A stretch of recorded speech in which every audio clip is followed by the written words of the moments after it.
Story 1. I play video games anyway. This is my free time. If I want to watch whatever lame show she's currently watching on Netflix, then yes, I'll oblige quite often because I love spending time with her. It had created issues early on in the relationship because her ex was more of the go out and get intoxicated or use drugs type, and I'm a homebody that prefers to save my debauchery for music festivals. She eventually came around, though. She still gives me grief occasionally, but in a playful way now.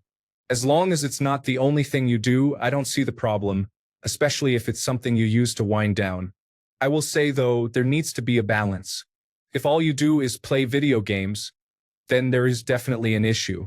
Regardless, it's your life and free time, so spend it doing what makes you happy. Game on, brother. Story 2. I would say, yes, I am.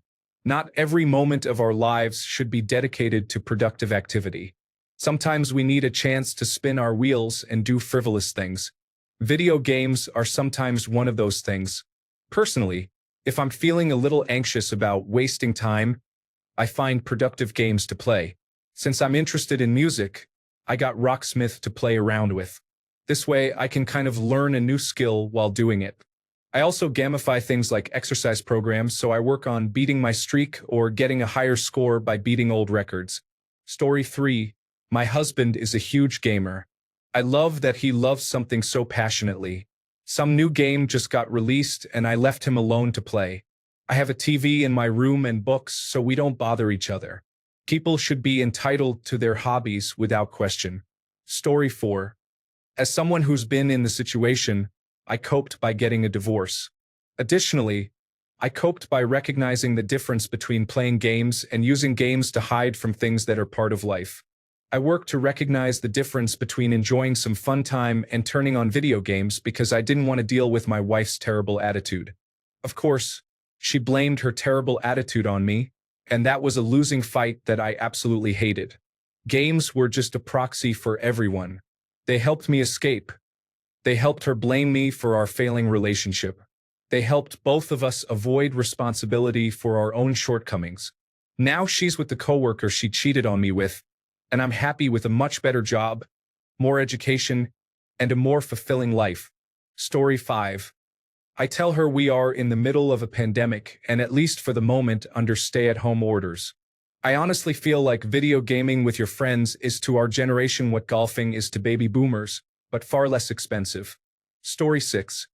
My wife is not into games, doesn't understand them, and doesn't play anything other than Mario Kart on the Switch with our kids. It's not that hard to make it work. As long as we make sufficient time for one another and I'm not goofing off when there is work to be done, then no one is upset about me playing games. I have a regular Tuesday evening session with friends and probably one over the weekend. I'll grab an hour here and there too. Story 7.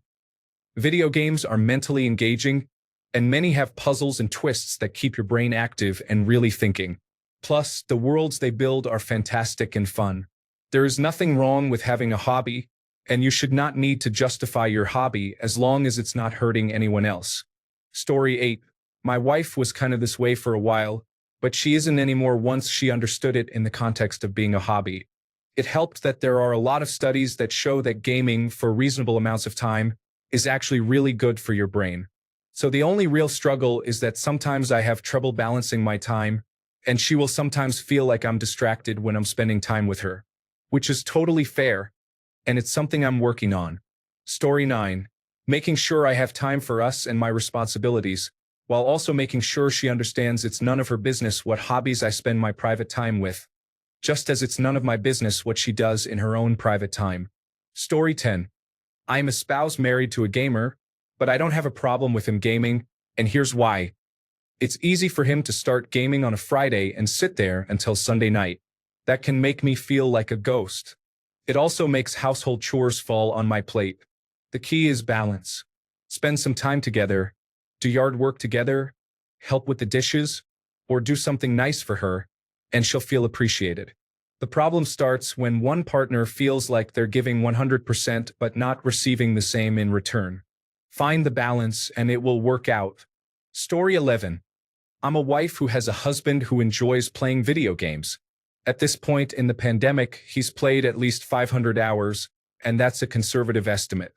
I've talked to him about his gaming and let him know I'm completely okay with it. It's his hobby, and he should be able to spend his free time as he wishes.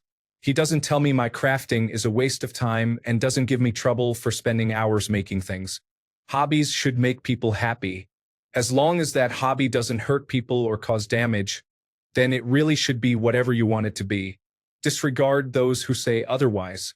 Some strategies that work for us. 1. Complete all your designated household chores.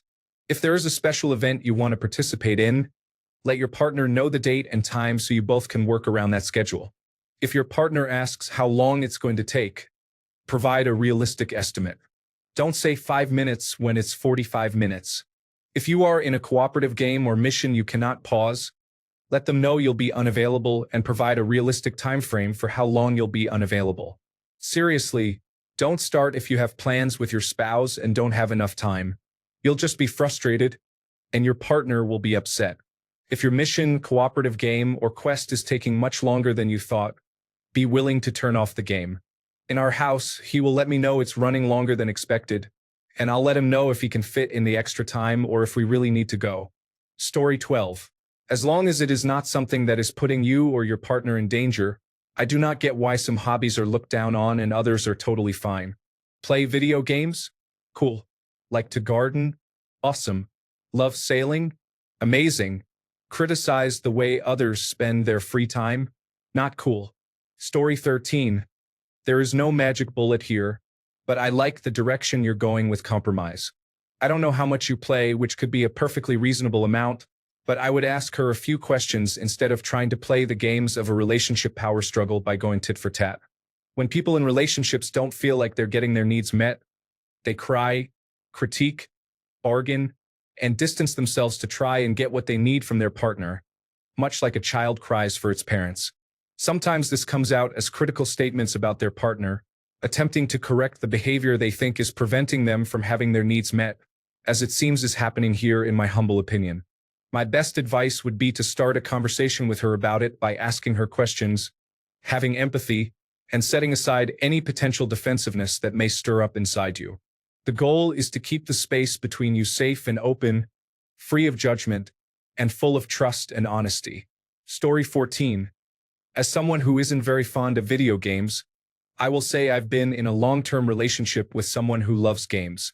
I like seeing him have fun, and I don't care if it's a hobby, but make sure that's what it is. It's a huge turn-off for an active and busy person to see their partner spending all their free time and mental energy on games, especially if they're late to dates or get caught up in the emotional component of the games and stay grumpy all evening if the team loses. Bonus points if he sits playing games as his main hobby but also complains about having low energy, libido, or falling out of shape. My boyfriend still plays, and it's how he keeps in touch with a lot of his friends.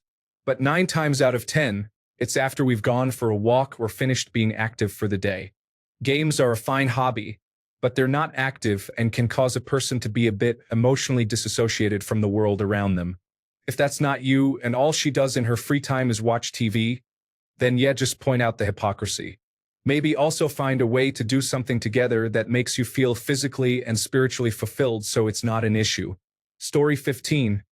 You realize the video game industry is not by kids for kids, right? Besides, video games are like entertainment. Yes, they are mostly for kids, but adults really enjoy them too. Story 16. I'm so thankful for my current relationship. We don't judge one another. She watches anime all the time, and I play video games frequently. It's nice that we can both be adults at 37 and just enjoy our own things and be happy for the other enjoying their own activities. We take an interest in each other's activities out of curiosity, too. Reading these replies and remembering past relationships, I'm just so thankful for my current significant other. Story 17. He can game as much as he likes as long as he still does what he's supposed to. But few things upset me more than having to do his chores because he can't pause, or the food I cooked for him getting cold because he doesn't want to let his teammates down. His virtual teammates are his colleagues and 14-year-old Canadians, and they think he's great. His real-life teammate thinks he absolutely fails in those moments because the dog's bladder and colon can't be paused either. I took her last time and would also like some personal time, please and thank you. And as much as I respect games as a hobby just like any other, in those moments, I'm very much in the camp of you're a grown adult playing video games. Grow up. I'm not your parent. Story 18. I make time to play games because I like them. I make no apologies for liking the things I like. I have a great career. I'm a great dad, attentive husband. I like to work out and love sports in general. But I love playing video games. I don't have to justify my hobbies to anyone. I'm too old for that. If you have a problem with someone else having fun doing something as harmless as playing games, you're just a miserable person. Go project your misery elsewhere. Story 19. I am a married woman who plays video games.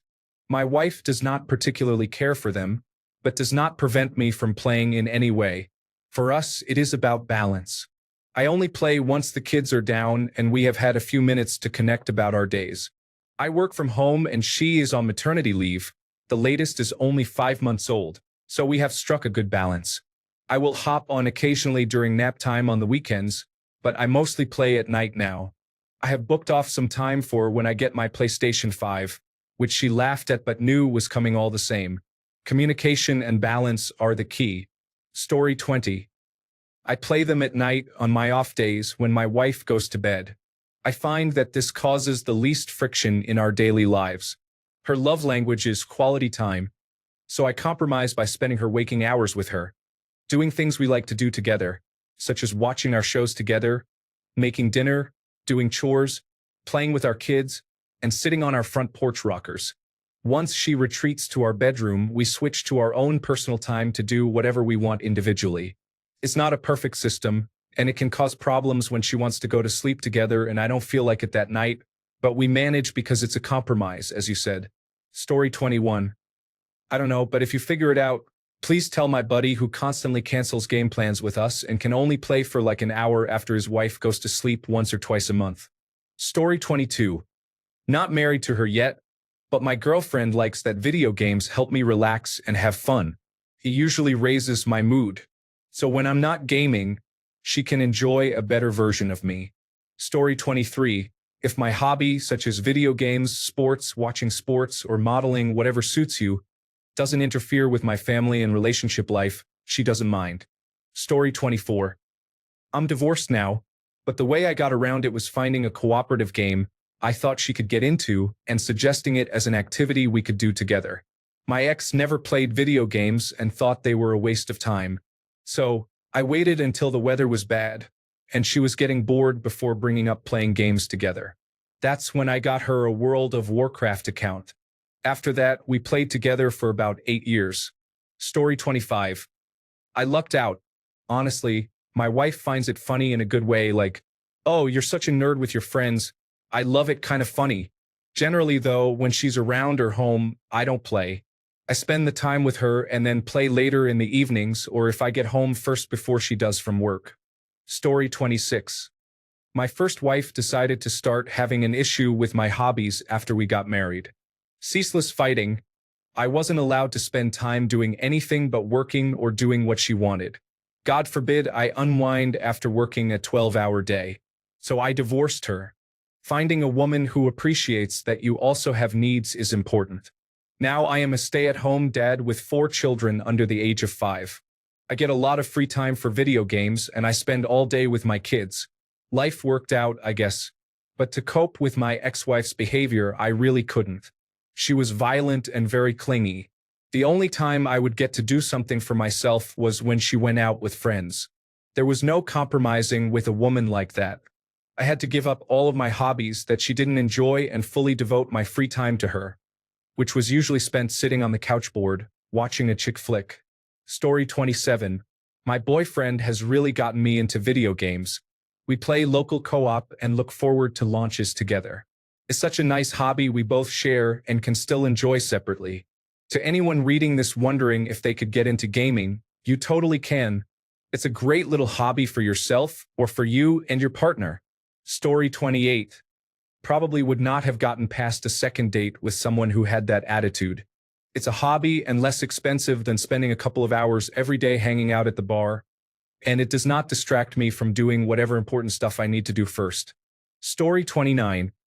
My boyfriend and I are extremely supportive of each other's hobbies. He loves video games and introduced me to personal computer gaming. Although I don't play it nearly as much as he does, I love sharing that with him. If you find someone who doesn't support your hobbies and ridicules you or puts you down for them, leave. Easier said than done, I know, but you shouldn't be with someone who shames you for doing the things you enjoy and what makes you happy. As long as there is a healthy balance, who cares?